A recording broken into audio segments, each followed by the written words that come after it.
है ना। तो ये इसका लास्ट ऑफ टॉपिक है ना, दैट इज योर विस्कोसिटी, है ना।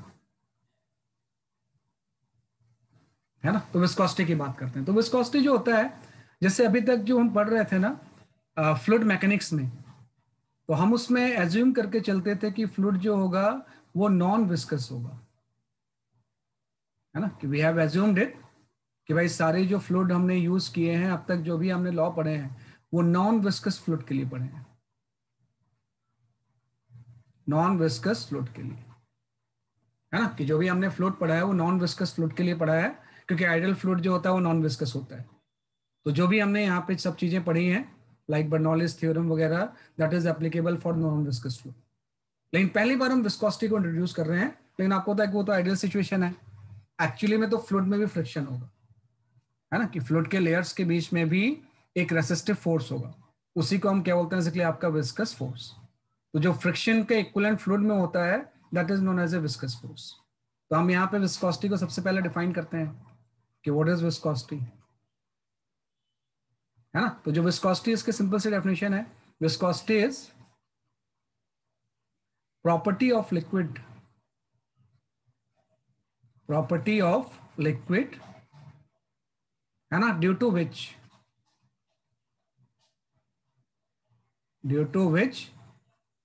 it opposes the relative motion between its layers, relative motion,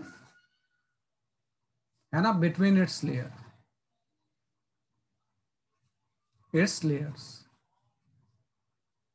है ना, कि viscosity is the property of liquid due to which it opposes the relative motion between its layer, है ना, कि जिस ये अपने लेयर्स के बीच में रिलेटिव मोशन को अपोज करता है उसी को हम क्या बोलते हैं बेसिकली आपकी विस्कोसिटी।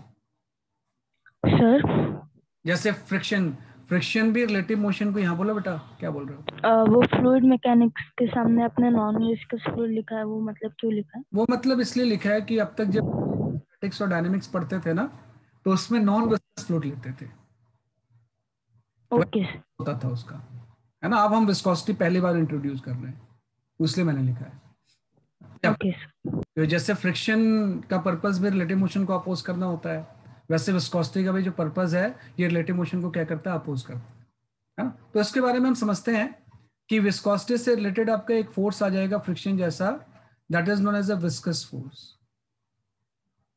है ना। तो हम सबसे पहले इंट्रोड्यूस करते हैं कि ये विस्कस फोर्स कितना अमाउंट का लगेगा, है ना। तो विस्कस फोर्स के लिए हम इस तरह से ले लेते हैं कि सपोज करो ये कोई फ्लोर है ना, कि दिस इज योर फ्लोर, और यहां पे कोई लेयर ऑफ लिक्विड हम ले लेते हैं, दिस इज योर फ्लोर, और फ्लोर के बीच में एक लिक्विड की लेयर है, ऐसे कि बीच में आपकी एक थिन लेयर होती है, मैं थोड़ा इनलार्ज व्यू बना रहा हूँ, और ये जो फ्लूइड की लेयर है इसकी थिकनेस आपकी डी ले लो, कि डी थिकनेस का यहाँ पे एक लेयर है, और यहाँ पे हम एक प्लैंक ले लेते हैं, इसके ऊपर आपने एक प्लैंक ले लिया, एक्चुअली में प्लैंक तो रेक्टेंगुलर होगा, जस्ट हम क्रॉस सेक्शन बना रहे हैं, है ना। तो एक कोई प्लैंक हो गया, और प्लैंक को मैं क्या करता हूँ राइट वर्ड डायरेक्शन में पुल करता हूँ किसी यू स्पीड से, है ना, कि भाई एक फ्लूइड की लेयर थी डी थिकनेस की, इसमें आपने एक प्लैंक रखा, और प्लैंक को हम राइट वर्ड हम पुल करते हैं किससे, बेसिकली आपके यू से, है ना। तो आपको पता है कि रिलेटिव मोशन अपोज होना है ना,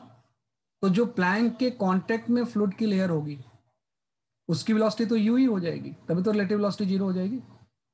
लेकिन जैसे जैसे हम नीचे जाते हैं जो लेयर है उसकी वेलोसिटी कम होती है ना, कि जो नीचे लेयर होगी इसकी वेलोसिटी कम हो जाएगी, उसके नीचे लेयर जो होगी और भी कम हो जाएगी, धीरे धीरे कम होती जाती है, और जो फ्लोर के कांटेक्ट में होगा लेयर, क्योंकि फ्लोर तो रेस्ट पे है, तो इसके कांटेक्ट वाले लेयर की जीरो वेलोसिटी होगी, इसकी वेलोसिटी क्या होगी बेसिकली आपकी जीरो, ये रेस्ट पे होगी, है ना। तो एक वेलोसिटी ग्रेडियंट क्रिएट हो गया, यहाँ पे अगर हम इस तरह से देखें तो एक लीनियर वेलोसिटी ग्रेडियंट क्रिएट हो जाता है। तो यहाँ पे एक वर्ड आ गया वेलोसिटी ग्रेडियंट,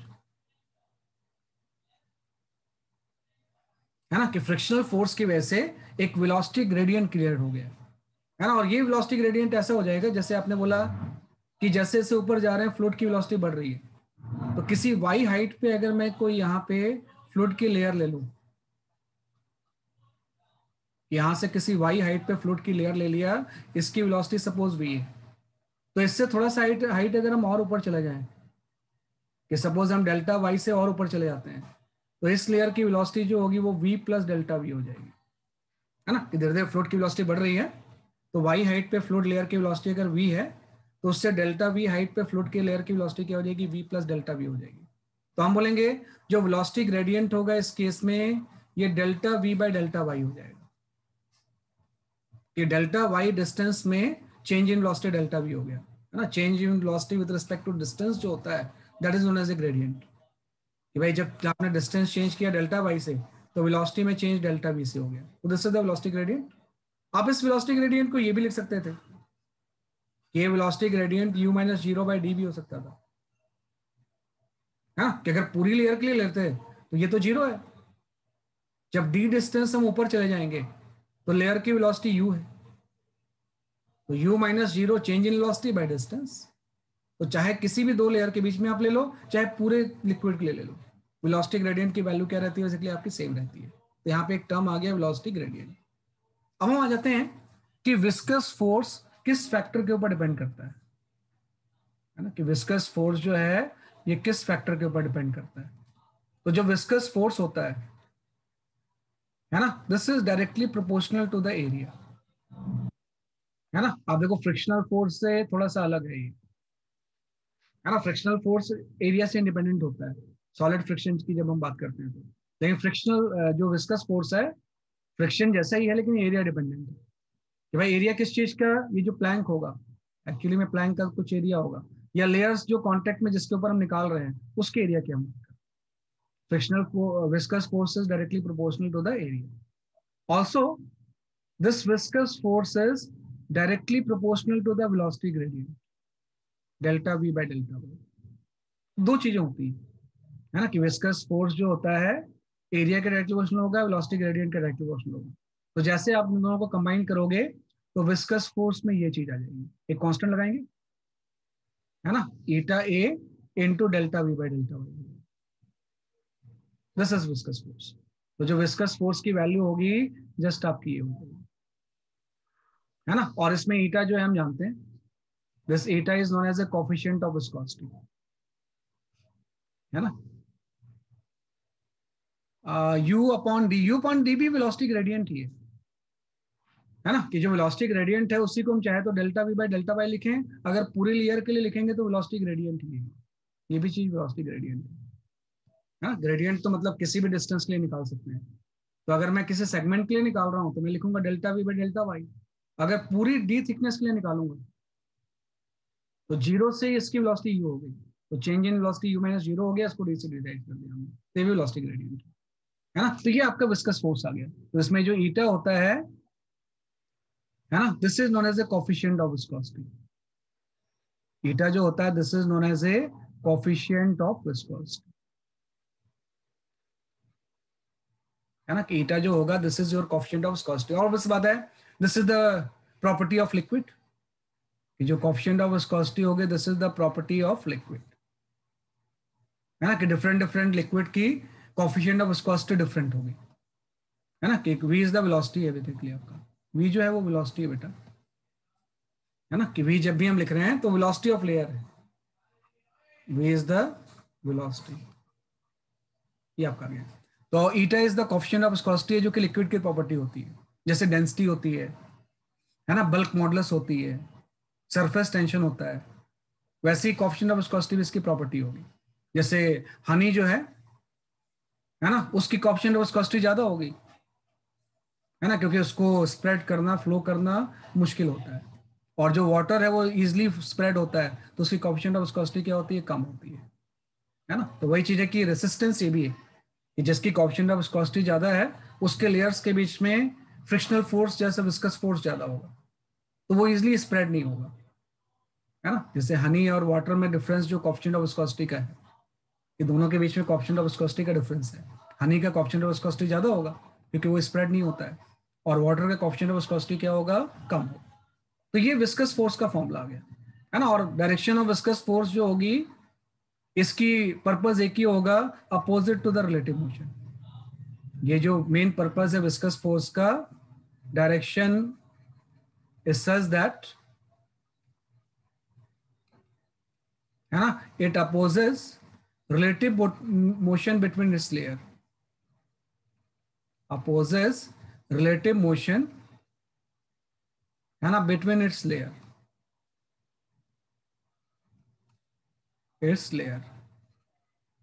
है ना, कि डायरेक्शन ये होती है कि ये रिलेटिव मोशन को क्या करता है, बेसिकली आपका अपोज करता है ना। तो ये मेन फॉर्मूला आ गया कि जब भी हम विस्कस फोर्स निकालेंगे तो हम इस तरह से लिख सकते हैं, चाहे तो हम इसको ऐसा भी लिख सकते थे, है ना, that is the eta a into dv by d, है ना, बात एक ही है कि जब भी हम इसको लिखेंगे तो d y by dv by d y भी लिख सकते हैं वेलोसिटी ग्रेडियंट को, है ना, तो ये भी हम लिख सकते हैं इससे। तो ये सर आप बताओ। तो डेल्टा और डी में क्या फर्क है?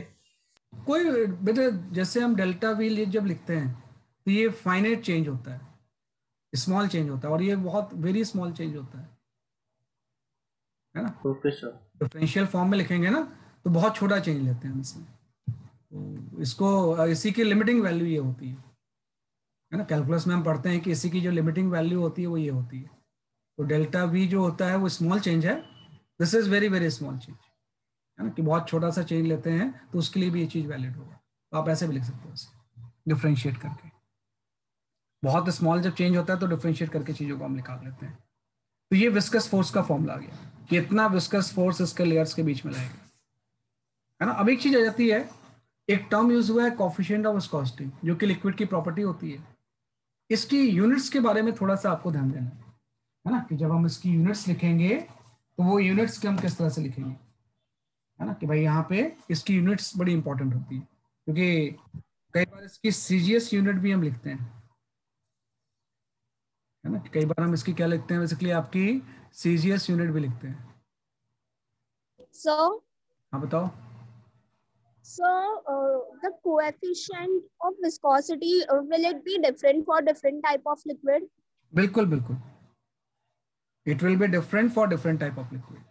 सर एक चीज नहीं समझ में आया, like when we go up why is the velocity increasing?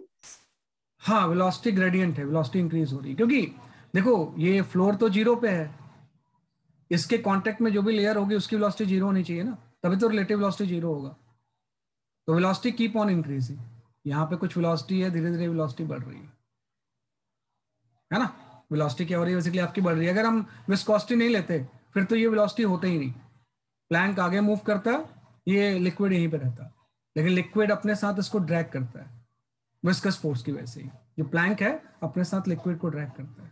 तो ये जो एरो है वो वेलोसिटी के मैग्नीट्यूड, तो जैसे जैसे ऊपर जाएंगे वेलोसिटी की वैल्यू क्या होती है, बढ़ती है ना। इसी को हम बोलते हैं ग्रेडियंट क्रिएट हो गया, है ना। सर यहाँ पे डेल्टा वाई क्या है? बेटा ये सब चीजें तो आपको आना चाहिए। डेल्टा वाई, जैसे हम y, delta y change in y है। नहीं सर, मतलब वाई, डेल्टा वाई चेंज पता है। हाँ, मतलब जैसे हम किसी वाई हाइट पे लिया हमने तो वेलोसिटी वी थी उस, अच्छा, मतलब हाइट है ना वाई, हाँ वाई डिस्टेंस डिस्टेंस है ना, ले हाँ हाँ डिस्टेंस, ठीक है और ओके। डेल्टा वाई जो है वो change in distance, change in, हाँ। चेंज इन डिस्टेंस है। तो जब चेंज इन डिस्टेंस आपने डेल्टा वाई किया तो वेलोसिटी में चेंज डेल्टा वी हो गया, तो velocity gradient delta we by delta y हो जाएगा। जब आप चेंज इन डिस्टेंस डी ले लोगे पूरा तो वेलोसिटी में चेंज यू हो जाएगा, तो वो भी वेलोसिटी ग्रेडियंट ही है। ये जो चीज़ है वेलोसिटी क्या है, बेसिकली आपकी ग्रेडियंट है, इस तरह से बता सकते हैं। तो ये आपको आना चाहिए। इसके बाद हम आते हैं कि इसका जो यूनिट्स होगा वो क्या होगा, डिफरेंट सिस्टम में कोफिशिएंट ऑफ विस्कोसिटी की यूनिट क्या होगी, है ना। तो ये थोड़ा सा इंपॉर्टेंट चीज़ है क्योंकि कई बार यूनिट कन्वर्जन न्यूमेरिकल्स में यूज होगा, है ना। यूनिट कन्वर्जन इसमें क्या होता है, बेसिकली आपका यूज होता है। तो जैसे अगर हम यहाँ पे देखें, can you go to previous slide? अच्छा जल्दी लिख लो बेटा।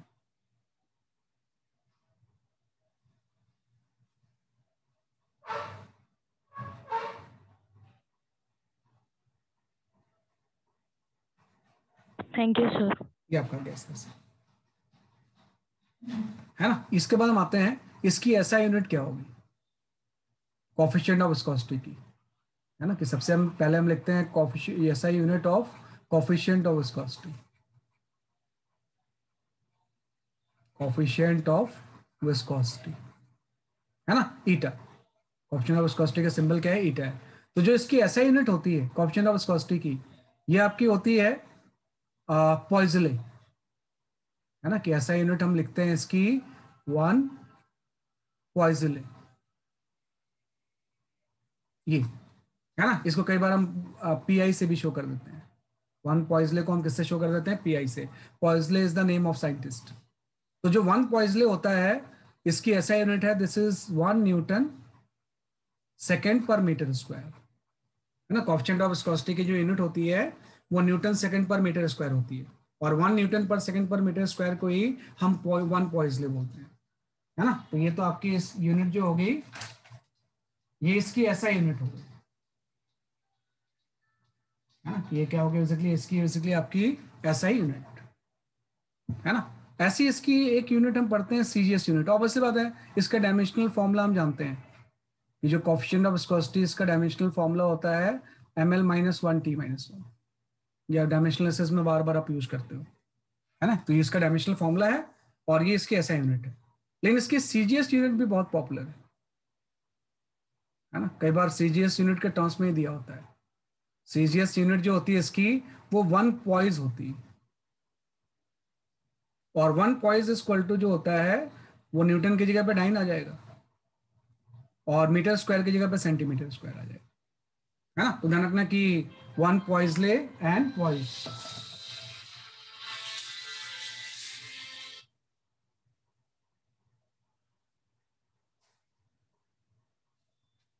वन पॉइजले एंड पॉइज, कि 1 पॉइज की वैल्यू क्या होती है बेसिकली आपकी ये होती है। और इन दोनों में जब हम कन्वर्जन देखेंगे कि भाई दोनों में क्या कन्वर्जन होता है, तो आप ये लिख लेना कि जो 1 पॉइजले होता है this is equal to 10 poise होता है। 1 पॉइजले की वैल्यू किसके इक्वल होती है? 10 पॉइज के। तो ये कन्वर्जन आप थोड़ा सा ध्यान रखना, भाई ऐसा यूनिट और सीजीएस यूनिट में ये दोनों में कन्वर्जन होता है। तो कई बार ऐसा यूनिट में जब आप सॉल्व करोगे तो पॉइज से पॉइजले में लाना होगा, कि पॉइज से किस में लाना होगा बेसिकली आपके पॉइजले में, है ना। कि पॉइज से किस में लाना होगा बेसिकली आपके पॉइजले में। ये हम कर सकते हैं,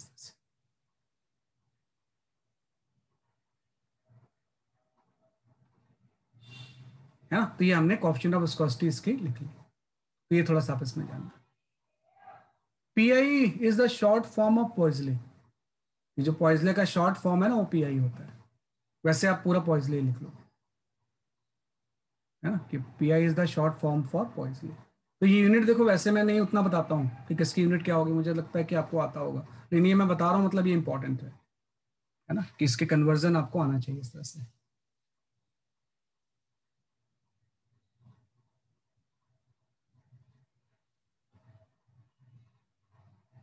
है ना। ये आपका गया। तो ये तो थोड़ा सा आपने बेसिक्स पढ़ लिया। इसके बाद हम आते हैं जो नेक्स्ट टॉपिक इसमें होता है, that is your Stokes law and terminal velocity. ये सारे आपने डायमेंशनलिस्ट में पढ़ते थे, Stokes law and terminal velocity, इसका कंसेप्ट टर्मिनल वेलोसिटी, है ना। तो जो Stokes law and terminal velocity है इसका कंसेप्ट एकदम सिंपल सा है, कि जो स्टोक्स लॉ है ये मेजर करता है viscous force on A spherical surface.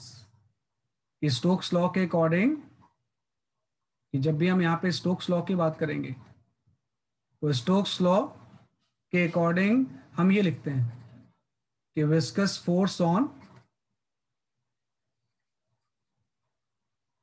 Right A sphere, है ना, मूविंग विथ स्पीड v,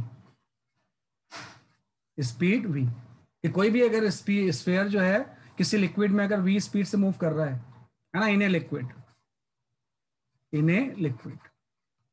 है ना, और कोई भी viscous force on sphere moving with v speed v in a liquid जो होता है, इसकी वैल्यू स्टोक्स लॉ के अकॉर्डिंग ये होती है 6 पाई ईटा RV। ये आपका आ गया, है ना। इसमें v तो स्पीड है, r स्फीयर की रेडियस होती है, और ईटा कोएफिशिएंट ऑफ विस्कोसिटी है। तो सिंपल सा हम ये बोल रहे हैं इसमें कि सपोज आप करो यहाँ पे कोई इस तरह से लिक्विड है ना, कि भाई लार्ज कोई टैंक है, इसमें आपने लिक्विड फिल कर दिया, है ना, और इस लिक्विड में कोई स्फीयर है ऑफ रेडियस r, है ना, ये आपने कोई ले लिया स्फीयर, तो obvious बात है कि अगर ये किसी v से नीचे जा रहा है, किसी स्टैंड में अगर इसकी स्पीड v है, तो इसमें एक तो फोर्स वेट लग जाएगा, है ना, वेट तो लगेगा ही, एक फोर्स इसमें बॉयंसी फोर्स लग जाएगा, अपथ्रस्ट, है ना। अब तक हम यही पढ़ रहे थे कि जब भी हम लिक्विड के अंदर किसी सबमर्ज करेंगे तो वेट एंड बॉयंसी फोर्स लगेगा, लेकिन आपको तो अब इसमें एक और फोर्स भी लग जाएगी, क्योंकि अब ये विस्कस लिक्विड है ना, कि ये जो लिक्विड है ये क्या है, नॉन विस्कस नहीं है बल्कि विस्कस लिक्विड है, और इसकी कोएफिशिएंट ऑफ विस्कोसिटी सपोज ईटा है, तो हम इसमें एक अपवर्ड डायरेक्शन में एक फोर्स और लगा देंगे, क्योंकि विस्कस फोर्स रिलेटिव मोशन को अपोज कर रहा है। अगर स्फीयर नीचे जा रहा है तो लिक्विड इसके ऊपर एक अपवर्ड डायरेक्शन में फोर्स अप्लाई करेगा, और वो फोर्स कौन सा हो जाएगा, विस्कस फोर्स। और उस विस्कस फोर्स की जो वैल्यू है वो स्टोक्स लॉ के अकॉर्डिंग ही होती है, that is 6 pi eta rv, है ना। तो ये ध्यान रखना, this is known as a Stokes law. लिख लो आप इसे।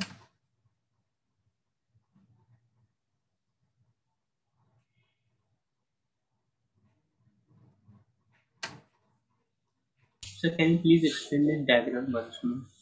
बेटे डायग्राम में कुछ नहीं है, जैसे कोई स्फीयर है जो कि लार्ज टैंक कोई है, उसमें लिक्विड फिल्ड है, उसकी कोएफिशिएंट ऑफ विस्कोसिटी अगर ईटा है, नॉन आइडियल लिक्विड है, तो इस स्फीयर के ऊपर वेट तो लगता ही है, क्योंकि सबमर्ज्ड है तो एक बॉयंसी फोर्स भी लगेगा, और इसकी रिलेटिव वेलोसिटी है कि स्फीयर किसी v वेलोसिटी से डाउनवर्ड अगर जा रहा है तो इसके ऊपर एक विस्कस फोर्स भी लग जाएगा, और ये जो विस्कस फोर्स होता है इसकी जो वैल्यू होती है उसी के लिए हम स्टोक्स लॉ यूज करते हैं।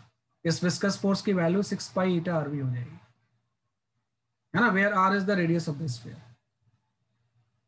आर इसमें रेडियस ऑफ स्फीयर हो जाएगा,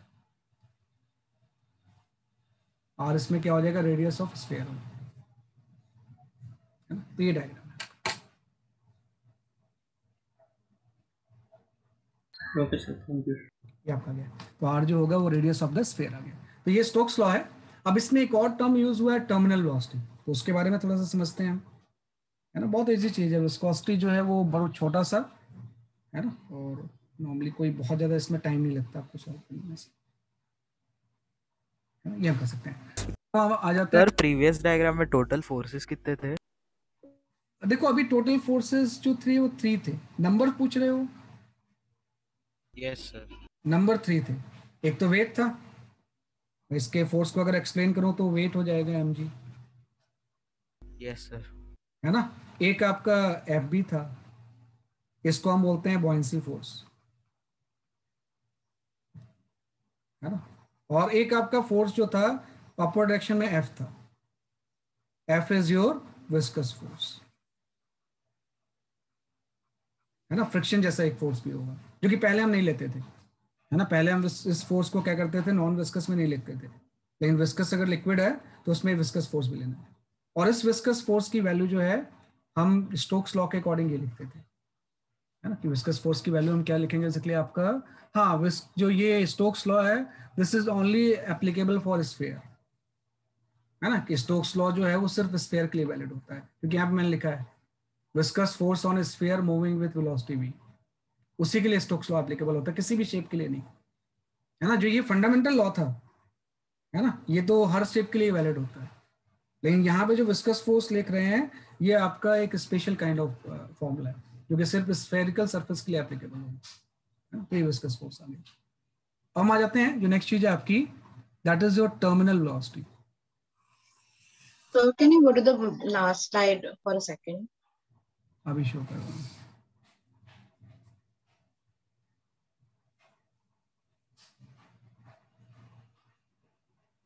ये आपका हो गया,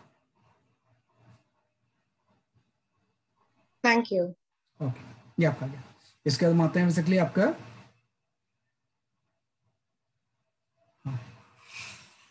we come to the terminal velocity,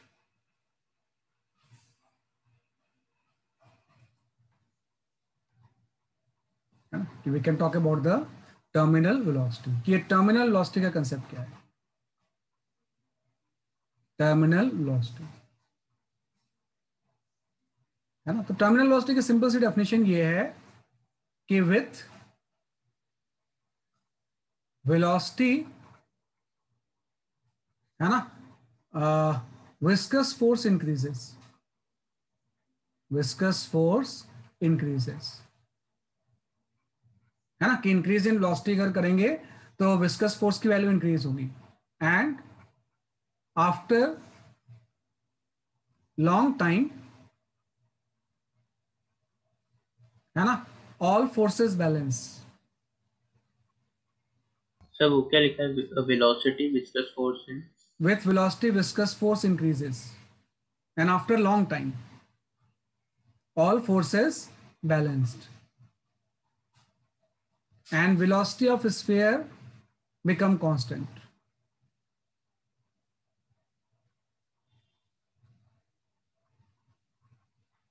Becomes constant, है ना, known as terminal। क्या लिखा है आपने? मैं एक बार रीड करूंगा इसे, known as terminal velocity, ये आपका होता है ना, कि with velocity viscous force increases, with increase in velocity आप लिख लो, यहाँ पे एक increase word लगा लो, with increase in velocity viscous force increases, and after long time, कि बहुत देर के बाद, all forces balanced and velocity of the sphere becomes constant, उसी velocity को हम क्या बोलते हैं, terminal velocity बोलते हैं, है ना, तो उस velocity को हम क्या बोलते हैं, इसलिए आपकी terminal velocity। मैं ऐसा समझ सकता हूँ, सपोज करो ये कोई टैंक है ना, लार्ज डायमेंशन का टैंक होता है ना, इस जगह पे हर जगह पे लिक्विड है, इस लिक्विड की कोएफिशिएंट ऑफ विस्कोसिटी ईटा है एंड डेंसिटी इज रो, है ना, कि इस लिक्विड की डेंसिटी कितनी है, रो है। आपने एक स्फीयर इसमें मूव कर रहा है, कि आपने रेस्ट से छोड़ा होगा, मान लो यहाँ पे आने पे ये इसने कुछ वेलोसिटी गेन कर ली, कि कोई स्फीयर है, now it has got the velocity v, तो आपने बोला इट हैज 3 फोर्सेस लगेंगे, एक तो वेट लग जाएगा, एक इसमें अपथ्रस्ट या बॉयंसी फोर्स होगा, है ना, और ये स्फीयर की जो डेंसिटी है, जैसे रो जो हम ले रहे हैं, इसमें डेंसिटी ऑफ लिक्विड है, डेंसिटी ऑफ लिक्विड, है ना, और जो आपका सिग्मा में लूंगा, this is the density of solid या डेंसिटी ऑफ स्फीयर, है ना, डेंसिटी ऑफ स्फीयर। और अब जो मैंने लिया है ना, ये सॉलिड स्फीयर है, सॉलिड स्फीयर, कि जो सॉलिड स्फीयर है उसकी ये क्या है, बेसिकली आपकी डेंसिटी है। मैंने रीड तो किया था यार, with velocity viscous force increases and after long time all forces balanced and velocity of sphere becomes constant, known as a terminal velocity, है ना, इसी को हम क्या बोलते हैं, बेसिकली आपकी टर्मिनल वेलोसिटी बोलते हैं। तो इसमें रो जो है वो डेंसिटी ऑफ द लिक्विड है, sigma density of the sphere है, तो इस केस में ऐसे ले रहा हूं कि जो सिग्मा की वैल्यू है दिस इज ग्रेटर देन रो, तो अगर इसका वेट ज्यादा होगा, बॉयंसी फोर्स कम होगा, तो इट विल मूव डाउनवर्ड, तो it has got some velocity v, लेकिन जैसे वेलोसिटी होगी, चूंकि नॉन विस्कस फ्लूइड है, तो one more force will act, है ना, कि यहाँ पे एक फोर्स और लग जाएगा और वो विस्कस फोर्स हो जाएगा, हाँ, तो हम ये बोलते हैं कि still mg is greater then buoyancy force plus f, तो अगर mg की वैल्यू स्टिल buoyancy फोर्स और इससे ज्यादा है, तो इसमें एक्सलेशन डाउनवर्ड होगा, और जब ये स्फीयर का एक्सलेशन डाउनवर्ड होगा तो वेलोसिटी बढ़ती जाएगी, इसकी वेलोसिटी बढ़ती जाएगी, और जब वेलोसिटी बढ़ेगी तो अभी आपने पढ़ा है कि जो विस्कस फोर्स होता है this is equal to the 6 pi eta RV, तो viscous is directly proportional to the velocity हो जाएगा, तो जैसे जैसे वेलोसिटी बढ़ेगी इसमें विस्कस फोर्स बढ़ता जाएगा, तो ऑब्वियसली बात है अभी जो है वेट इससे ज्यादा है सम से, लेकिन वेट और बॉयंसी फोर्स तो कांस्टेंट रहेंगे, लेकिन ये बढ़ रहा है, तो एक स्टेज ऐसी आ जाएगी ना जब सारी चीजें इक्वल हो जाएंगी, है ना, तो उसके बाद जो वेलोसिटी होगी उसी को हम क्या बोलते हैं, टर्मिनल वेलोसिटी। तो उसका कंसेप्ट सिंपल सा है कि जब वेट की वैल्यू इस दोनों के सम से ज्यादा होगी, तो after a long time, suppose ये यहाँ पे आ गया, वेट तो अभी भी उतना ही रहेगा, है ना, बॉयंसी फोर्स भी अभी भी उतना ही रहेगा, लेकिन विस्कस फोर्स बढ़ गया, अब विस्कस फोर्स को आप ले लो एफ डैश हो गया, और इसकी वेलोसिटी अब जो होगी, अगर फोर्सेस बैलेंस हो रहे हैं तो इसकी वेलोसिटी अब कांस्टेंट हो जाएगी, इसी वेलोसिटी को हम बोलते हैं vt, vt stand for terminal velocity, terminal velocity, मतलब जब ये टर्मिनल वेलोसिटी अटेन करेगा मींस ये सारे फोर्सेस बैलेंस्ड हो जाएंगे, means mg will be equal to the fb plus f dash हो जाएगा, है ना, कि भाई यहाँ पे एफ था, यहाँ से एफ डैश हो गया, तो एफ की वैल्यू बढ़ा के एफ डैश हो गई, तो आप बैलेंस हो जाएंगे। बैलेंस जैसे हो गए तो ये इक्विलिब्रियम में आ जाएगा। और इक्विलिब्रियम का मतलब डायनेमिक भी हो सकता है। डायनेमिक इक्विलिब्रियम में वेलोसिटी क्या रहती है, कांस्टेंट रहती है, तो कांस्टेंट वेलोसिटी से नीचे जाएगा, इसी को हम बोलते हैं टर्मिनल वेलोसिटी। ये तो सिंपल ऑब्जर्वेशन है।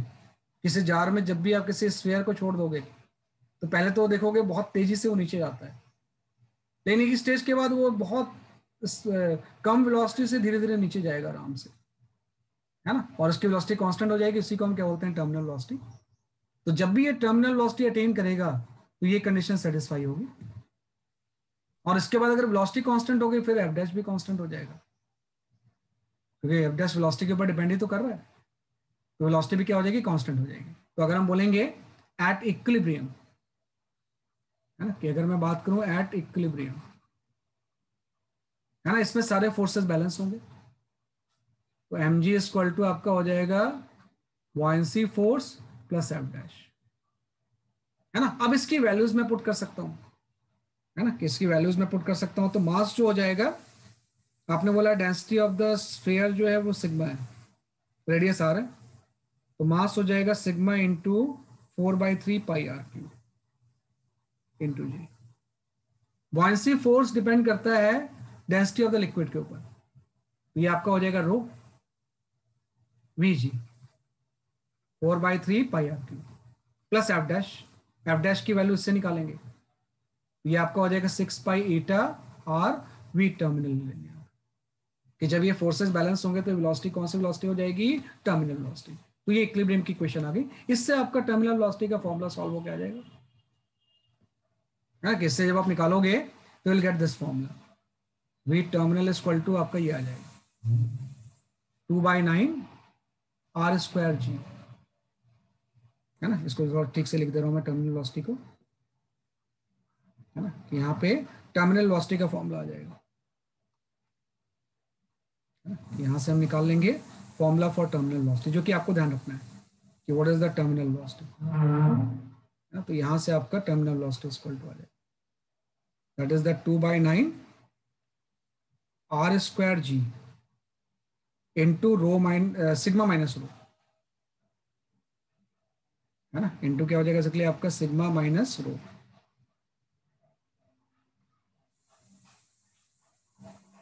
आर स्क्वायर जी, है ना, sigma minus rho by eta, है ना। This is the formula for terminal velocity, जो कि फोर्सेस को बैलेंस कर, है ना। सर ये लास्ट इक्वेशन आप थोड़ा ऊपर लिखेंगे। अभी लिख रहा हूँ, अभी यहाँ लिख दे रहा हूँ मैं। So density of sphere in bracket solid sphere क्यों लिखा, हॉलो स्फीयर के लिए अप्लीकेबल नहीं रहेगा? और रहता है, ये फॉर्मूला एप्लीकेबल नहीं होता एक्चुअली, वैसे हॉलो के लिए भी एप्लीकेबल है, लेकिन ये जो कैलकुलेशंस मैंने किए हैं ना तो सॉलिड लेके किया है मैंने, अच्छा ओके सर, है ना, तो इसलिए मैंने यहाँ पे सॉलिड स्फीयर लिख लिया है। हॉलो होगा तो ये वाला नहीं लगा रहे हैं। हॉलो हो गया तो ये टर्मिनल वेलोसिटी का फॉर्मूला हम नहीं लगाएंगे, ओके सर, मैं हॉलो होगा तो उसका ही बताता हूँ मैं आपको। जैसे ये आपका फॉर्मूला है 2/9 are square into g sigma minus rho by coefficient of viscosity eta, this is the formula for terminal velocity, है ना। तो ये मिलते हैं,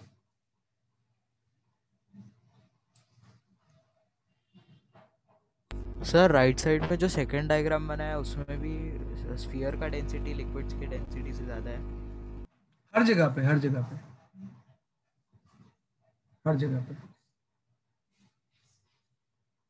अदरवाइज तो अगर ऐसा नहीं होगा फिर तो ये ऊपर जाएगा ना, अगर ये डाउनवर्ड जा रहा है मतलब स्फीयर का डेंसिटी लिक्विड से ज़्यादा होगा, अदरवाइज बॉयंसी फोर्स बढ़ जाएगा तो इट विल मूव अपवर्ड, तो जो विस्कस फोर्स है वो डाउनवर्ड लगने लगेगा, है ना, वो भी केस होता है ना।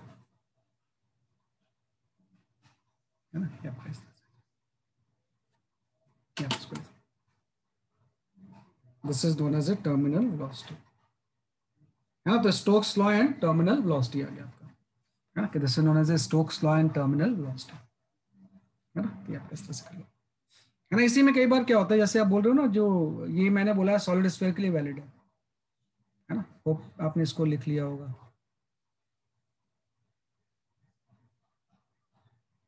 वो 2/9 है ना? 2/9 इसको सॉल्व करके आएगा ये। इसको सॉल्व करके जब टर्मिनल आप निकालोगे तो 2/9 आ जाएगा।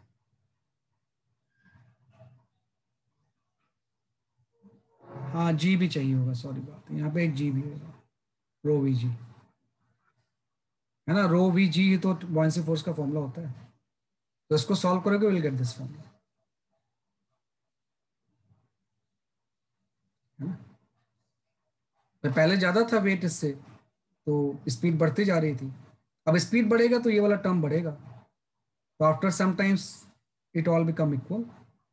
उसके बाद ये कांस्टेंट वेलोसिटी से नीचे जाएगा, उसी को हम टर्मिनल वेलोसिटी बोलते हैं, है ना। We call it as a terminal velocity.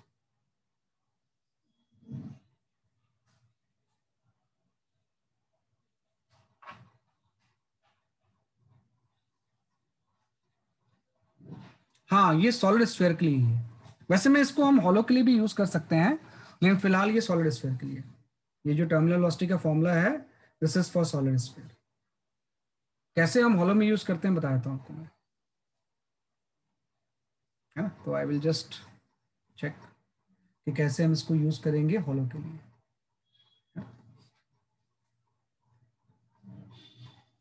तो देखो इसमें हॉलो में यूज करने के लिए हम क्या करेंगे ना, जैसे मैं बोलता हूं कि कोई एयर बबल है, एयर बबल इन लिक्विड, है ना, कि एयर बबल इन लिक्विड, है ना। तो एयर बबल इन लिक्विड जो होता है वो तो अपवर्ड राइज होता है ना, कि भाई इस तरह से आपका लिक्विड है ना, लार्ज डायमेंशन का, इसके अंदर एक एयर बबल बन गया, इस तरह से एयर बबल बन गया। एयर बबल में क्या होगा, अंदर में एयर होगी, है ना, कि अंदर में क्या होगी, बेसिकली आपकी एयर होगी, है ना, कि एक एयर बबल बन गया, इसके अंदर में क्या होगी, बेसिकली आपकी एयर होगी। तो अब आपको पता है कि एयर बबल जो होगा वो अपवर्ड राइज होता है। तो एक्चुअली जो एयर बबल होगा इसका मास नेग्लिजिबल होगा, मास ऑफ, या वेट लिख लो ज्यादा अच्छा रहेगा, weight of, right, air bubble is negligible, air bubble is negligible, है ना, कि वेट ऑफ एयर बबल जो होगा बहुत कम होगा, तो वेट आप मत लो। तो अब इसमें एक ही फोर्स आ गया ना, इसमें एक बॉयंसी फोर्स तो लगेगा, है ना, और बॉयंसी फोर्स की वजह से ही तो ये ऊपर जाता है एयर बबल। तो बॉयंसी फोर्स की वजह से जैसे ही ये किसी वी वेलोसिटी गेन करेगा, इसके ऊपर जो विस्कस फोर्स होगा वो डाउनवर्ड लग जाएगा, है ना, कि भाई बॉयंसी फोर्स की वजह से जैसे अपवर्ड जाएगा और वी गेन करेगा, viscous force will act in upward direction, और वेट आपको लेना नहीं है, क्योंकि वेट ऑफ एयर बबल हमने क्या कर दिया, नेग्लेक्ट कर दिया। तो जैसे जैसे ऊपर जाएगा आपको पता है अगेन वही होगा कि जैसे जैसे ऊपर जाएगा विस्कस फोर्स की वैल्यू तो अभी भी आप वही लिखोगे स्टोक्स लॉ के अकॉर्डिंग, 6π/RV, है ना, कि विस्कस फोर्स की जो वैल्यू होगी ये आपकी 6π/RV हो जाएगी। तो जैसे जैसे v बढ़ेगा, है ना, विस्कस फोर्स बढ़ेगा। तो स्टार्टिंग में यहाँ पे क्या था, buoyancy force is more than viscous force, लेकिन जैसे जैसे ऊपर जाएगा विस्कस फोर्स बढ़ेगा, तो एक स्टेज में इसमें बैलेंस हो सकता है कि एयर बबल कहीं यहाँ पे आ गया और अब इसकी वेलोसिटी में कुछ बॉयंसी फोर्स तो अभी भी उतना ही रहेगा, लेकिन एयर जो फ्रिक्शन था या विस्कस फोर्स था वो एफ डैश हो गया, और अब इस स्टेज पे buoyancy force is equal to the f dash. तो अब इसकी वेलोसिटी कांस्टेंट हो जाएगी इसके बाद, और इसकी वेलोसिटी जो हो जाएगी ये टर्मिनल वेलोसिटी बोलते हैं इसे। तो बेसिकली अगर ये एयर बबल होगा, है ना, तो वेट उसको नेग्लेक्ट कर देंगे हम, तो अगेन ये टर्मिनल वेलोसिटी गेन कर लेगा, और टर्मिनल वेलोसिटी गेन करने का मतलब है कि ये इक्विलिब्रियम में आ गया, तो हम लिखेंगे एट इक्विलिब्रियम, एट इक्विलिब्रियम, है ना। तो जब भी हम इक्विलिब्रियम की बात करेंगे तो उस केस में f b equal to f dash हो जाएगा, तो एफ बी आप लिख ही लोगे, एफ बी की वैल्यू जो हो जाएगी density of the liquid rho, volume आपका हो जाएगा 4/3πr³ इंटू जी, और एफ डैश की वैल्यू हो जाएगी 6π/RV टर्मिनल, है ना। तो यहां से भी टर्मिनल वेलोसिटी का फॉर्मूला आ जाएगा यहाँ से भी हम किसका निकाल लेंगे, इसलिए आपका टर्मिनल वेलोसिटी का फॉर्मूला है ना, पाई वाला टर्म तो कैंसिल हो गया है ना, कि पाई वाला टर्म क्या हो गया, इसलिए आपका कैंसिल हो गया, तो ये भी वही आ जाएगा। इस केस में टर्मिनल वेलोसिटी हो जाएगी 2/9 r²g है ना, इनटू सिर्फ एक ही डेंसिटी होगी सिग्मा बाई ईटा, ये आपका आ जाएगा, this is the terminal velocity. वैसे आप उस फॉर्मूले से भी इसको निकाल सकते थे, मैंने तो एकदम फंडामेंटल कर लिया कि भाई राइज होगा ऊपर ऐसे तो एफ बढ़ेगा, तो जब इक्विलिब्रियम में आ जाएंगे तो ये कंडीशन फुलफिल होगी, तो उससे आपने टर्मिनल वेलोसिटी निकाल लिया अपवर्ड डायरेक्शन में। वैसे आप इस फॉर्मूले से भी निकाल सकते थे कि वी टर्मिनल जो मेन फॉर्मूला था 2/9 r²g है ना, इनटू आपने लिखा था सिग्मा माइनस रो बाई ईटा। तो अगर आपको weight of the air bubble negligible है ना, मतलब उसकी डेंसिटी 0 है, सिग्मा 0 पुट कर दो इसमें, कि अगर weight of the air bubble negligible है तो इसी में हम क्या पुट कर सकते हैं, सिग्मा। तो आप सिग्मा 0 पुट करोगे तो टर्मिनल वेलोसिटी की वैल्यू ऐसे आ जाएगी 2/9 r²g इंटू रो बाई ईटा, और एक बाहर माइनस साइन आ जाएगा, बाहर एक साइन क्या आ जाएगा, बेसिकली आपका माइनस है ना, कि यहां से टर्मिनल वेलोसिटी की वैल्यू की अगर हम बात करें तो बाहर एक साइन माइनस आ जाएगा है ना। अब माइनस का मतलब क्या है, what is the meaning of this minus, minus क्यों आ गया, डायरेक्शन। हाँ मतलब ये डाउनवर्ड नहीं जाएगा, इट विल मूव अपवर्ड है ना, आपने तो फॉर्मूला डाउनवर्ड के हिसाब से ड्राइव किया है ना, तो माइनस का मतलब है कि ये फॉर्मूला तो डाउनवर्ड के लिए था कि terminal velocity in downward direction, तो इस माइनस का मतलब है air bubble will move upward, air bubble move upward है ना, अपवर्ड डायरेक्शन में मूव करेगा, तो ये हम जानते हैं थोड़ा सा है ना, तो ये अप्लाई कर सकते हैं इस तरह से है ना। तो पहले मैंने सॉलिड ले लिया था, एयर बबल के लिए भी हम इसको यूज कर सकते हैं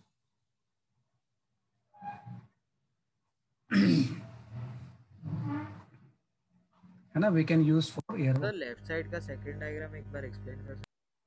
सेकंड डायग्राम बेटा इसी को बनाया मैंने यहाँ पे, कि जैसे जैसे नीचे जाएगा, सॉरी सेकंड डायग्राम ये वाला ऊपर वाला, पहले यहाँ पे था ये, तो इसकी कुछ v थी स्पीड, तो अभी क्या था, बॉयंसी फोर्स विस्कस फोर्स से ज्यादा था, तो इट विल एक्सलेट अपवर्ड, और जैसे एक्सलेट अपवर्ड होगा ये विस्कस फोर्स बढ़ेगा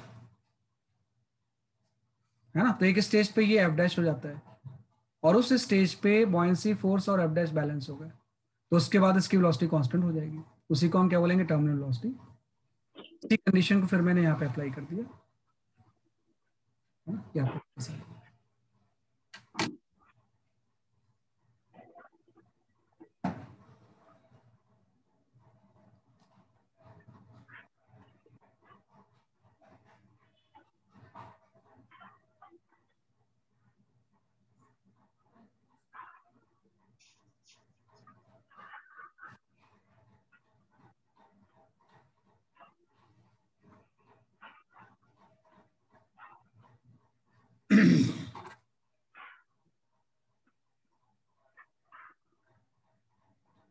सिग्मा मैंने लिखा था बेटा, सिग्मा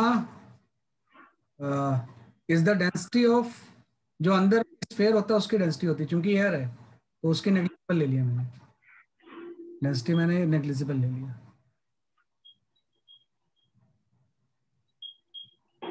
बेटा देखो एफ जो था ना, एफ जो था इसमें एक विस्कस फोर्स लग रहा था, जिस इंस्टेंट में वेलोसिटी v थी, ये कम वेलोसिटी है तो विस्कस फोर्स भी कम था, तो जब विस्कस फोर्स कम था तो buoyancy force is greater than f था, तो now it will accelerate upward, acceleration लगेगा तो वेलोसिटी बढ़ेगी।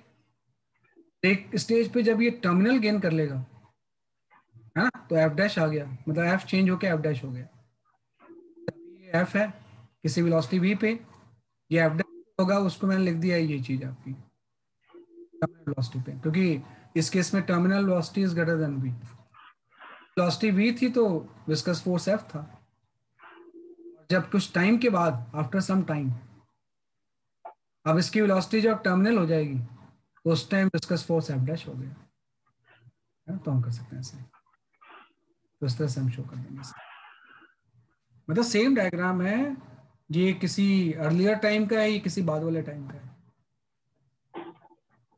बुयांसी फोर्स तो सेम ही रहेगा, विस्कस फोर्स चेंज हो जाएगा विद वेलोसिटी। फोर्सेस के हिसाब से हमने दो डायग्राम बनाया ना, एक में फोर्स बॉयंट फोर्स इक्वल है और दूसरे में बड़ा है। बड़ा है, बिल्कुल सही है, बिल्कुल सही, बिल्कुल सही। नहीं, इसी का बेसिकली ये जो डायग्राम है दो नहीं है, ये अगर किसी t इक्वल टू 0 पे है तो ये जब ऊपर जाएगा तो अपने आप बढ़ता जाएगा वो विस्कस फोर्स, तो ये किसी t टाइम पे है ना। सेम डायग्राम t टाइम के बाद बनाया मैंने। धीरे धीरे वेलोसिटी बढ़ेगी ना, तो बुयांसी फोर्स तो सेम ही रहेगा, लेकिन ये बढ़ रहा है, तो पहले ये कम था विस्कस फोर्स, अब इक्वल हो सकता है ना, इंक्रीज होके वो इक्वल हो गया। तो जब वो इक्वल हो जाएगा तो उस टाइम वेलोसिटी होगी, we call it as a terminal velocity, उसी को हम क्या बोलते हैं, टर्मिनल वेलोसिटी बोलते हैं। ये सेम डायग्राम है, जैसे यहाँ आया था मैंने, इसमें इसने डाउट किया है, जैसे ये t इक्वल टू 0 पे ले लिया था मैंने और एक किसी t टाइम पे था, वैसे यहाँ भी है t इक्वल टू 0 किसी t टाइम,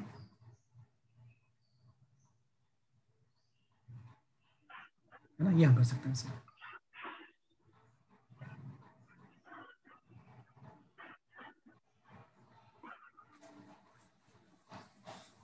है ना, तो ये आपका इस तरह से।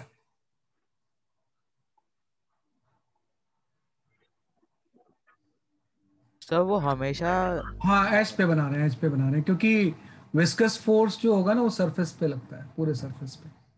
नहीं सर, जो टर्मिनल वेलोसिटी का फॉर्मूला है वो हम हमेशा डाउनवर्ड डायरेक्शन के रिस्पेक्ट में निकालेंगे।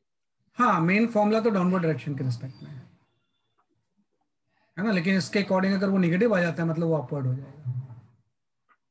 जो मेन फॉर्मूला है वो डाउनवर्ड के लिए, जो मेन ये टर्मिनल निकाल रहे हैं, है ना, लेकिन इसमें अगर नेगेटिव आ जाए मतलब अपवर्ड मूव करेगा ये, है ना, ये किस तरह मूव करेगा, अपवर्ड मूव करेगा।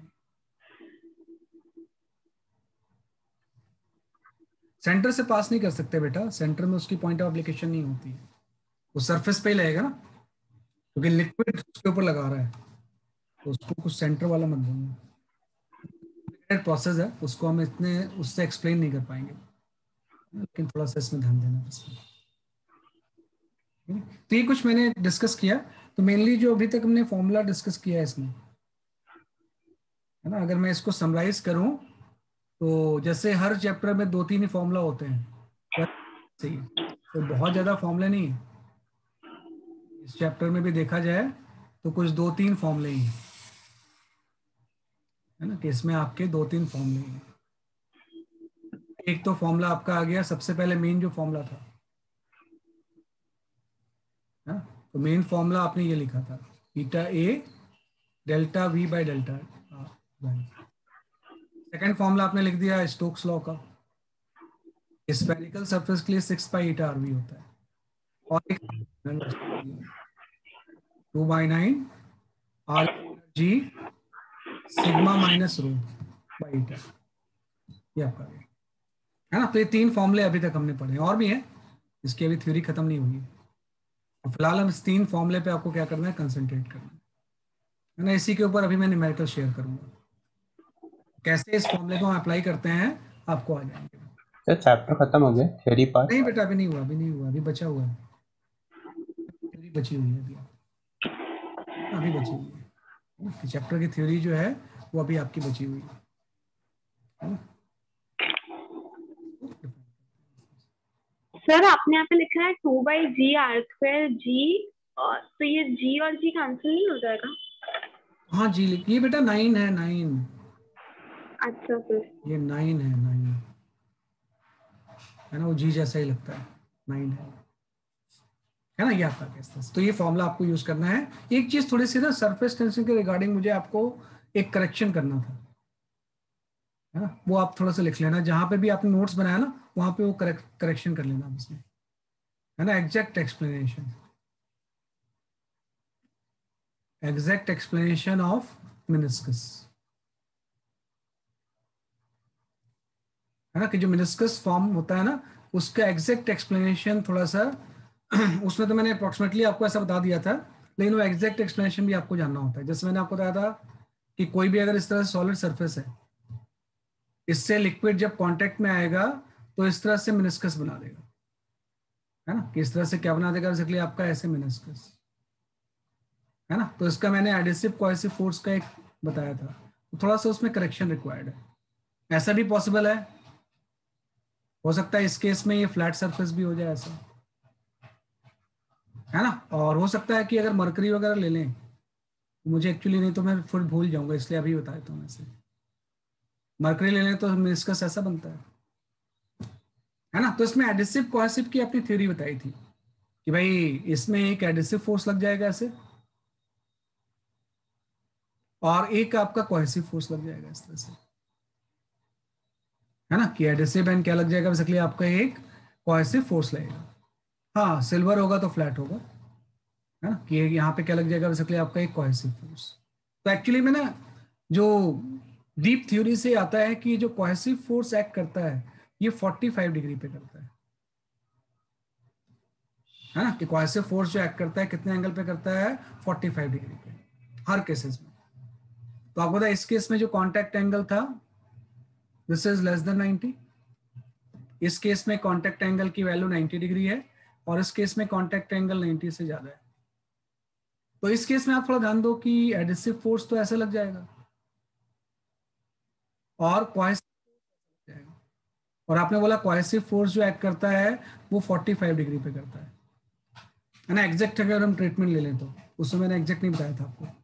तो अब से पता हम जानते हैं नेट फोर्स जो होना चाहिए इसमें वर्टिकल होना चाहिए ना, तभी तो ये फ्लैट होगा। तो आप यहाँ पे पैरेललोग्राम फॉर्म कर लोगे ऐसे, है ना। तो जो रिजल्टेंट फोर्स होगा ऐसे वर्टिकल होना चाहिए इस सब का रिजल्टेंट। तो आप देखो इसके लिए एक कंडीशन आ जाएगी ना कि ये रिजल्टेंट फोर्स वर्टिकल तभी होगा जब हॉरिजॉन्टल कंपोनेंट कैंसिल होंगे फोर्स के। ये एफ ए और एफ सी का रिजल्टेंट वर्टिकल तभी होगा जब हॉरिजॉन्टल कंपोनेंट क्या हो जाएंगे, इसलिए आपके कैंसिल हो जाएंगे। 90 डिग्री तो है बेटा, मैंने 90 कभी नहीं बताया बेटा, 90 कोहेसिव फोर्स थोड़ी बताया था मैंने।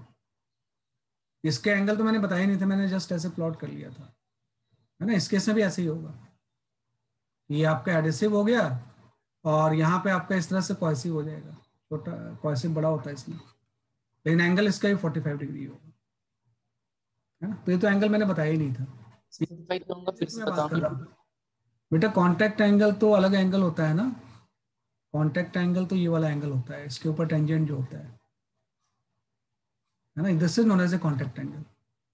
लेकिन ये तो मैं कोहेसिव फोर्स का एंगल बना रहा हूँ, उसके टेंजेंट का एंगल नहीं है ये, है ना। तो आपने देखो कि जैसे क्या हो जाएगा ये कि कोहेसिव फोर्स तो 45 पे एक्ट कर रहा है, एडिसिव ऐसा है रिजल्टेंट वर्टिकल होना चाहिए, और ये रिजल्टेंट फ्लूइड सरफेस के परपेंडिकुलर है, वो तो है ही। तो इस 45 क्यों आएगा एक बार बताओ ना प्लीज। क्या चीज बेटा? कोहेसिव फोर्स का एंगल 45 हमेशा 45 क्यों रहेगा? ये बेटा ये अभी इस लेवल पे हम एक्सप्लेन नहीं कर पाएंगे, आपकी थ्योरी के बियॉन्ड है वो 45 क्यों रहेगा, है ना, आपकी थ्योरी के वो बियॉन्ड है। ओके तो डीपर थ्योरी से आती है, जस्ट एक्सप्लेन करने के लिए हम 45 डिग्री एंगल ले रहे हैं। इसके बाद हम बोल रहे हैं कि जब थीटा की वैल्यू यहाँ पे 90 डिग्री होगी, है ना, मतलब रिजल्टेंट फोर्स वर्टिकल होना चाहिए। तो ये रिजल्टेंट फोर्स वर्टिकल तभी होगा जब इसके हॉरिजॉन्टल कंपोनेंट कैंसिल हो। तो हॉरिजॉन्टल कंपोनेंट कैंसिल का मतलब है कि जो एफ ए है this will be equal to the f c sine 45 degree. आपके मॉड्यूल में भी ये दिया हुआ है, तो एक बार उससे भी देख लेना आपस में। मतलब एफ ए की वैल्यू जो हो जाएगी वो एफ सी बाई रूट 2 हो जाएगी। तो जब adhesive force f c by root 2 हो जाए तो उस केस में कॉन्टैक्ट एंगल 90 डिग्री होता है। अगर एफ ए की value if it is greater than f c by root 2 तो contact angle less than 90 degree होता है, और अगर एफ ए की value if it is less than f c by root 2 तो कॉन्टैक्ट एंगल 90 से ज्यादा होता है। तो ये एफ सी बाई रूट 2 वाला रिलेशन बना लेना। उस टाइम मेरे ख्याल से मैंने सिंपल से अप्रोक्सीमेटली ऐसे ही बोल दिया था, f is greater than f c. तो ये उतना एग्जैक्ट नहीं है, एग्जैक्ट जो सोल्यूशन है वो ये है। तो जहाँ पे भी आपने इसको बनाया वहाँ पे थोड़ा सा करेक्शन कर लेना। सर मोर देन 90 वाला प्लीज एक बार और बताइए। बेटा मोर देन 90 का मतलब कॉन्टेक्ट एंगल 90 से ज्यादा होगा, ऐसे। ये टेंजेंट आ गया और एक टेंजेंट ऐसा आ गया, तो ये वाला एंगल 90 से बड़ा हो गया कॉन्टेक्ट एंगल। तो जब कॉन्टेक्ट एंगल 90 से बड़ा होगा मतलब एफ की वैल्यू कम होगी, एफ सी ज्यादा होगी। इसको एक्सप्लेन हम ऐसे कर सकते हैं, ये चीज हो गया। आपने बोला एफ ए बहुत छोटा है ना, एफ ए जो होगा ये बहुत छोटा है, तभी तो ऐसा मेनिस्कस बन रहा है। और एफ सी बड़ा है लेकिन एंगल उसका 45 डिग्री है, ये वाला एंगल 45 डिग्री है। तो जब इन दोनों का हम रिजल्टेंट निकालेंगे तो जो रिजल्टेंट फोर्स आएगा इस तरह से, ये इस फ्लूइड सरफेस के परपेंडिकुलर होगा, है ना, कि इन दोनों का जो रिजल्टेंट होता है वो फ्लूइड सरफेस के क्या होगा, परपेंडिकुलर होगा। तो इस केस में कॉन्टेक्ट एंगल की वैल्यू 90 से ज्यादा हो जाएगी। तो ऐसे सिंपल मत लिखो आप, ये तो अप्रॉक्सीमेट सॉल्यूशन हो गया। एग्जैक्ट सॉल्यूशन में एफ सी बाई रूट 2 वाला टर्म आ जाएगा, ऐसे ये आप लिख लेंगे इस तरह से, है ना। तो ये करेक्शन कर लेना वहां पर थोड़ा सा, है ना। इस एग्जाम में ये पूछा जा सकता है ना, कॉन्टेक्ट एंगल जो होता है वो थीटा होता है, तो ये आप आ जाएगा इस तरह से। उस टाइम जस्ट हम ऐसा बोल रहे थे कि एडिसिव में और कोहेसिव ज्यादा होगा। हाँ ऑलवेज, ये तो हमेशा होगा कि जो रिजल्टेंट फोर्स होगा वो फ्लूइड सरफेस के परपेंडिकुलर होगा हमेशा। जो रिजल्टेंट फोर्स होगा वो फ्लूइड सरफेस के कैसा होगा, परपेंडिकुलर होगा। इन दोनों का भी रिजल्टेंट, कि जब मैं इन दोनों का रिजल्टेंट निकालूंगा ऐसे, है ना, कि इन दोनों का जब मैं रिजल्टेंट इस तरह से निकालूंगा, है ना, तो ये रिजल्टेंट ऐसा आ जाएगा और ये इस फ्लूइड सरफेस के परपेंडिकुलर, है ना। तो रिजल्टेंट फोर्स हमेशा फ्लूइड के फ्री सरफेस के परपेंडिकुलर होता है। So can you show slide number 4.1? अभी शो कर रहा हूँ बेटा मैं। F c and f c and f a है बेटा, ये एफ जी नहीं है, एफ ए। तो जो एफ ए होता है दिस इज एडिसिव फोर्स। हो सकता है आपने ये लेक्चर अटेंड नहीं किया होगा, एडिसिव फोर्स, है ना। सर जो बस इतना ही याद रखना है ना, केसेस। हाँ बस बस बस बस यही केसेस हैं, और कुछ भी याद रखने की जरूरत नहीं है आपको। Cohesive force, adhesive and cohesive force, तो ये केसेस याद रखना बस आपको, इसे ऑब्जेक्टिव में पूछ सकते हैं इसमें। प्रीवियस स्लाइड दिखा देता हूँ मैं आपको। F a is the adhesive force, f c is the cohesive force, है ना, ये लिख लो।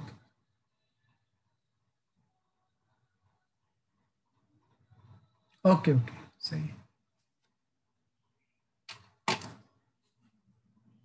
है ना। Thank you. चलो अब इसके ऊपर कुछ न्यूमेरिकल्स हम कर देते हैं। सर एक बार नेक्स्ट स्लाइड दिखाइए ना। अभी दिखा रहा हूँ, है ना। तो इस 3 फॉर्मूले के ऊपर वी अटेम्प्ट फ्यू न्यूमेरिकल।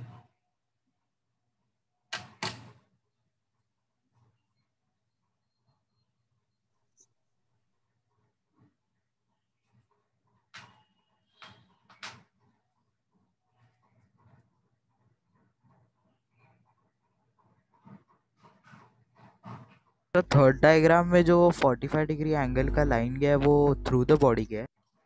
नहीं, थ्रू द लिक्विड। बॉडी के पैरेलल है वो? नहीं नहीं, बॉडी के पैरेलल नहीं बेटा, ऐसा है 45 डिग्री पे ऐसे चला गया है। सर वो नहीं, उसके बगल यहाँ वाला। पे ये वाला भाई, ये तो एफ ए हो गया। एफ सी कोई बॉडी के पैरेलल थोड़ी है, ऐसे चला गया ये 45 डिग्री पे। एफ सी तो हमेशा 45 डिग्री पे ही लेंगे। इसका जो रिजल्टेंट होगा, इस एफ सी और एफ ए और एफ सी का जो रिजल्टेंट होगा, है ना, जो रिजल्टेंट हम लेंगे ये वाली लाइन, ये फ्लूइड के सरफेस के परपेंडिकुलर होना चाहिए, हमेशा सरफेस के परपेंडिकुलर होना चाहिए एवरी टाइम सर? हाँ, वो रिजल्टेंट हमेशा परपेंडिकुलर होगा? हमेशा हमेशा हमेशा। जो शेप बनेगा उसी हिसाब से तो बनता है ये जो भी शेप बन रहा है इसके परपेंडिकुलर होना चाहिए, है ना। इसी को मैंने एक्सपेंड किया इसी डायग्राम को। तो कांटेक्ट एंगल जो होगी वो 90 से ज्यादा हो जाएगी, है ना। कांटेक्ट एंगल 90 से क्या हो जाएगी, ज्यादा हो जाएगी। तो ये करेक्शन कर लेना जहां भी आपने नोट्स बनाया होगा, है ना, तो ये थोड़ा सा ध्यान रखना बस, ठीक है नहीं। चलो I will share few numericals, इसको करते हैं थोड़ा सा, जो आपने 3 फॉर्मूले लिखे हैं इसके ऊपर बेस्ड।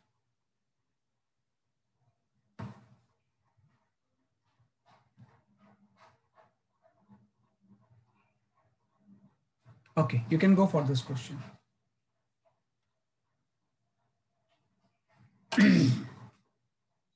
अभी we need one more class on viscosity. Meanwhile you complete your module. Module complete कर लो, क्योंकि वो जो क्लास होगी उसमें एक्स्ट्रा चीजें ही हैं, खाली विस्कोसिटी की थोड़ी सी और थियोरेटिकल चीजें हैं।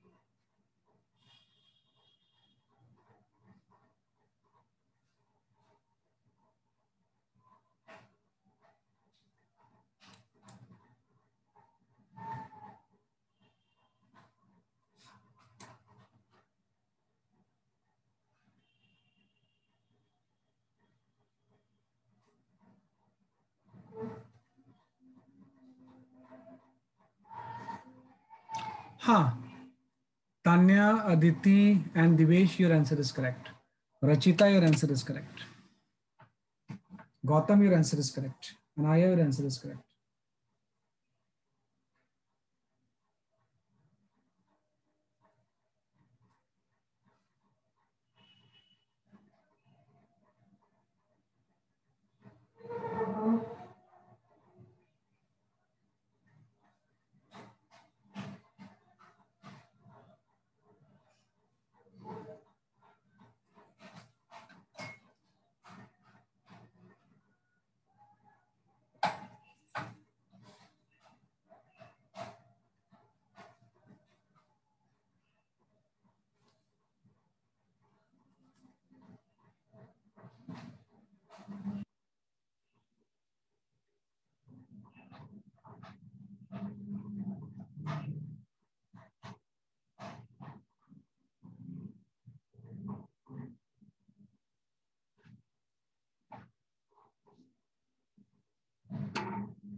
सही है अंकुश, योर आंसर इज करेक्ट, है ना, सही है, काफी लोगों के सही आंसर आ गए। देखो फॉर्मूला यूज कर लो आप इस तरह से, ये तो उसी केस का फॉर्मूला था कि भाई विस्कस फोर्स की वैल्यू होती है ईटा ए वी बाई डी, ये तो फॉर्मूला होता है भाई। वेलोसिटी ग्रेडियंट की जगह पे हम वी बाई डी भी तो लिख सकते हैं, यहाँ पे इस तरह से लिक्विड है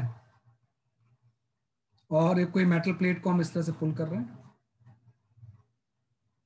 है ना, कांस्टेंट वेलोसिटी वी से। तो जैसे हम फोर्स लगाएंगे तो विस्कस फोर्स पीछे लगेगा ना, तो जितना आपका अप्लाइड फोर्स होगा उतने विस्कस फोर्स होना चाहिए, तभी तो कांस्टेंट वेलोसिटी से आगे जाएगा ये। तो इसमें ये डिस्टेंस है और इसकी वेलोसिटी वी है, तो जो अप्लाइड फोर्स होगा that will be equal to the opposing viscous force, तो उसकी वैल्यू हो जाएगी ईटा ए वेलोसिटी ग्रेडियंट। तो वेलोसिटी ग्रेडियंट को हम वी बाई डी ले सकते हैं, और चूंकि इसमें सब चीजें सीजीएस में है और आंसर भी सीजीएस में है, तो सीजीएस में सॉल्व करो। तो ये 10⁻⁵ 2 जो न्यूटन है ये 10⁻³ डाइन हो जाएगा, है ना, 10⁻⁻2 न्यूटन जो होगा वो 10⁻³ डाइन में कन्वर्ट हो जाएगा। ये आपने ले लिया ऐसे। ईटा तो मुझे निकालना है, एरिया 10⁻³ दिया हुआ था, वेलोसिटी 6 सेंटीमीटर पर सेकंड है और इसकी डेप्थ जो है वो 6 मिलीमीटर है, ये आपका 0.6 आ गया, सेंटीमीटर में कन्वर्ट कर दिया मिलीमीटर को अपने, है ना, विल गेट योर आंसर, है ना। तो इससे आपका ये कैंसिल हो गया, जो ईटा की वैल्यू थी वो आपके आंसर आ जाएगी 0.1, और चूंकि सब चीजें हमने सीजीएस में की है तो ये पॉइस में आ जाएगी, है ना, answer will be in poised 0.1। Tanya सही आपका आंसर, साहिल सही है ना? तो सीधे हमने इस फॉर्मूले को यूज कर लिया, ईटा ए वी बाई डी, है ना। तो 1 is 0.1 poise means A option is correct. ये ऑप्शन जो होगा वो क्या हो जाएगा, करेक्ट होगा। तो ये हम कर सकते हैं इस तरह से।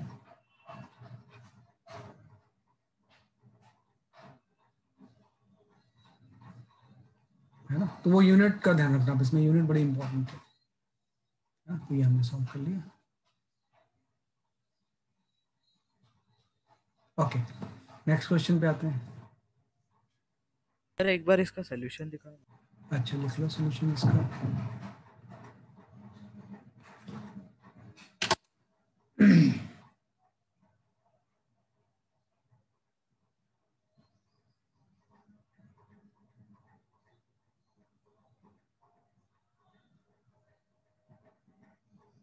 थैंक यू सर हो गया है ना, ये आपने कर लिया।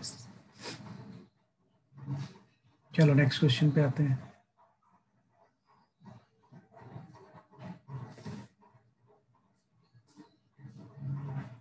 Okay, you can go for this question based on terminal velocity.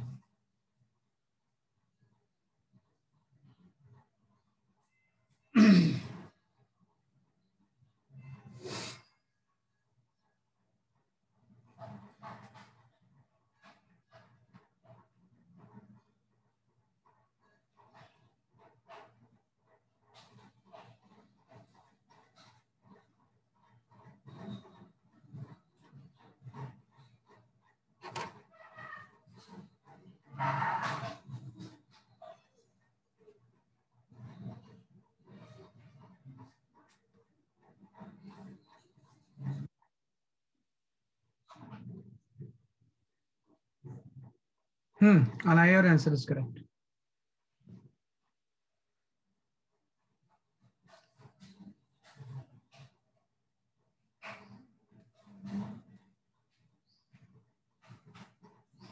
Rachita, your answer is correct.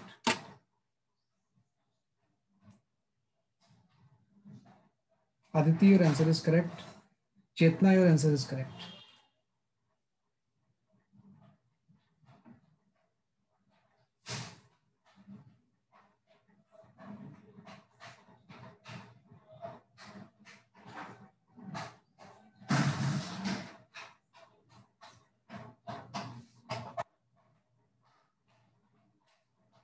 Anaya, Gautam, your answer is correct.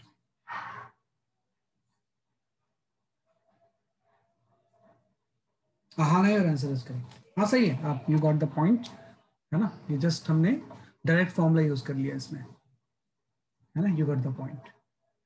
सही बात है, देखो कुछ नहीं होते, है ना, सही है।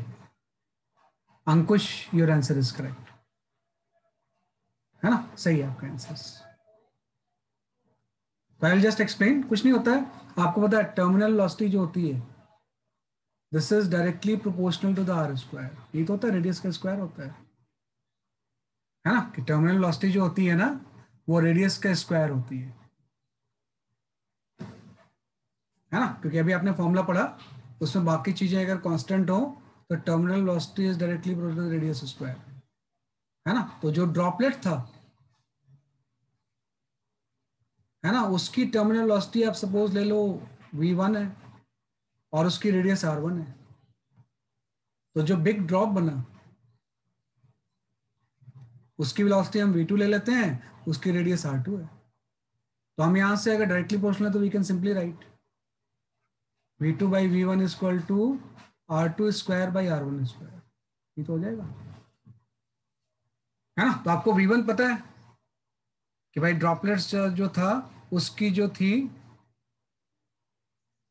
है ना, उसकी वेलोसिटी ये v1 हो गया और उसकी जो रेडियस r1 आपने ले लिया है ना। तो आपको ड्रॉप की बतानी है, जब ये कंबाइन होकर बिग स्फेरिकल ड्रॉप बना लेंगे तो उसकी टर्मिनल वेलोसिटी टर्मिनल कितनी होगी, तो इस फॉर्मूले को यूज कर लेंगे।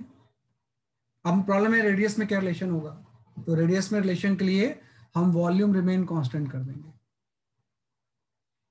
कि भले ही ड्रॉपलेट्स कंबाइन होके ड्रॉप में कन्वर्ट हो गए तो वॉल्यूम कांस्टेंट रहेगा, है ना। तो 64 ड्रॉपलेट थे, तो 64 × 4/3 पाई R1 क्यूब हो जाएगा। ये मिलके एक बिगर ड्रॉप में बन गए तो उसका वॉल्यूम 4/3 पाई R2 क्यूब हो जाएगा। तो 4/3 पाई तो कैंसिल हो गया। सर वॉल्यूम वॉल्यूम कांस्टेंट रहेगा, कांस्टेंट, कि भाई जब छोटे छोटे ड्रॉप मिलके बड़ा ड्रॉपलेट्स बनाएंगे तो वॉल्यूम चेंज नहीं होगा ना। तो एक ड्रॉप यस सर। कितना होता है 64 से मल्टीप्लाई किया तो बड़े ड्रॉप के वॉल्यूम के इक्वल होगा। तो वॉल्यूम क्या रहेगा, कांस्टेंट। तो 4/3 पाई कैंसिल हो गया, यहाँ से R2 की वैल्यू आ गई, R2 की वैल्यू 4R1 आ गई। तो यहाँ पे आप यूज कर लो कि V2/V1 की वैल्यू जो हो जाएगी वो 1/4 का है ना स्क्वायर हो जाएगी, है ना। 1/4 का क्या हो जाएगी, 4 का स्क्वायर हो जाएगी। R2/R1 ले रहे हैं ना इसमें, है ना। तो ये गलत है ना, कि 4 का स्क्वायर हो जाएगी। ये आपका हो जाएगा 4 का स्क्वायर, है ना। मतलब V2 की वैल्यू जो होगी 16 टाइम्स ऑफ V1 हो जाएगी और V1 1.5 है। तो इससे आपका 24 मीटर पर सेकेंड आ जाएगा। तो काफ़ी पॉपुलर क्वेश्चन है, नीट में कई बार पूछा जाता है कि जब कंबाइंड होती है तो कॉम्बिनेशन की टर्मिनल वेलोसिटी क्या होगी। तो कॉम्बिनेशन के टर्मिनल वेलोसिटी में सी ऑप्शन सही हो जाएगा।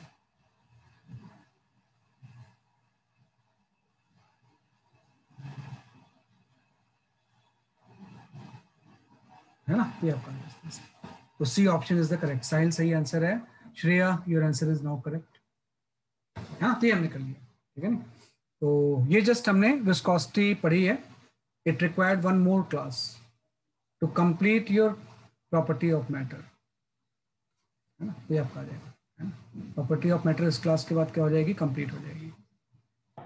सर तो जो TWT रहेगा नेक्स्ट संडे का उसमें सारे टॉपिक्स आएंगे। आप देखो क्या POM के मतलब। हाँ, POM के सारे टॉपिक्स आएंगे। ओके। प्रॉपर्टीज ऑफ मैटर के सर अब सारे सम सॉल्व करना चालू कर देंगे, सब पूरा कर सकते हो, क्योंकि मैंने बताया ना जो नेक्स्ट होगा ना, it will have some optional topics, ऐसे टॉपिक्स जो कि स्ट्रिक्टली सिलेबस में मेंशन नहीं होते हैं लेकिन उसके ऊपर क्वेश्चंस आते हैं। तो नेक्स्ट जो था एक लेक्चर मैंने रखा हुआ है वो ऑप्शनल टॉपिक्स के लिए। ओके सर, पूरा कंप्लीट कर सकते हो। Properties of matter you can solve complete module, complete module. Bye sir, thank you sir. है ना, फ्रेम कर सकते हैं, राइट। तो नहीं, अभी मैं अपना चेहरा भी तो दिखाऊंगा तब बाय करेंगे।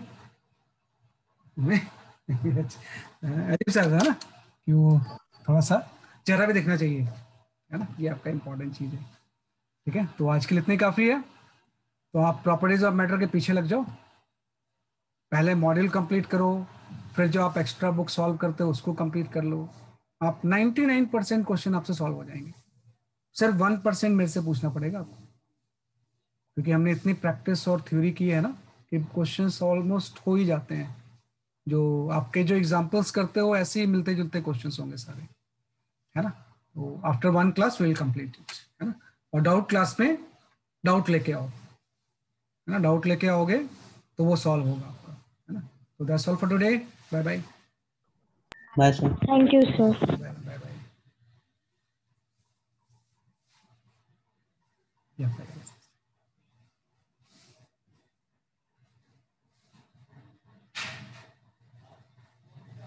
सर नेक्स्ट चैप्टर कौन सा होगा?